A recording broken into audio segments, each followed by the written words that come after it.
بعض لوگ ایسے ہیں جو کہتے ہیں کہ ہم اللہ پر اور روز آخر پر ایمان رکھتے ہیں، حالانکہ وہ ایمان نہیں رکھتے۔ یہ اپنے خیال میں اللہ کو اور مومنوں کو دھوکہ دیتے ہیں، مگر حقیقت میں اپنے سوا کسی کو دھوکہ نہیں دیتے اور اس سے بے خبر ہیں۔ ان کے دلوں میں کفر کا مرض تھا، اللہ نے ان کا مرض اور زیادہ کر دیا، اور ان کے جھوٹ بولنے کے سبب ان کو دکھ دینے والا عذاب ہوگا۔ اور جب ان سے کہا جاتا ہے کہ زمین میں فساد نہ ڈالو تو کہتے ہیں کہ ہم تو اصلاح کرنے والے ہیں۔ دیکھو یہ بلا شبہ مفسد ہیں لیکن خبر نہیں رکھتے۔ اور جب ان سے کہا جاتا ہے کہ جس طرح اور لوگ ایمان لے آئے تم بھی ایمان لے آؤ تو کہتے ہیں بھلا جس طرح بے وقوف ایمان لے آئے ہیں اسی طرح ہم بھی ایمان لے آئیں۔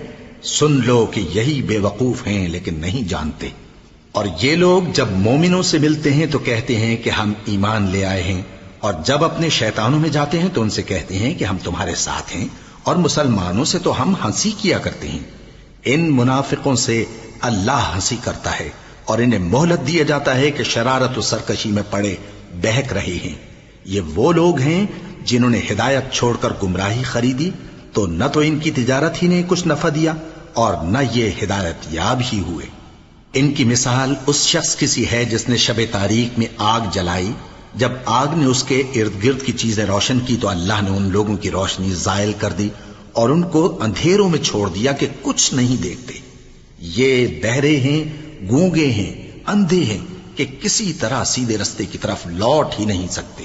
یا ان کی مثال میں کسی ہے کہ آسمان سے برس رہا ہو اور اس میں اندھیرے پر اندھیرا چھا رہا ہو اور بادل گرج رہا ہو اور بجلی کوند رہی ہو تو یہ کڑک سے ڈر کر موت کے خوف سے کانوں میں انگلیاں دے لے۔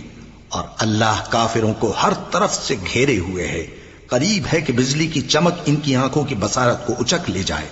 جب بجلی چمکتی اور ان پر روشنی ڈالتی ہے تو اس میں چل پڑتے ہیں، اور جب اندھیرا ہو جاتا ہے تو کھڑے کے کھڑے رہ جاتے ہیں۔ اور اگر اللہ چاہتا تو ان کے کانوں کی سنوائی اور آنکھوں کی بینائی دونوں کو زائل کر دیتا۔ بلا شبہ اللہ ہر چیز پر قادر ہے۔ لوگو اپنے پروردگار کی عبادت کرو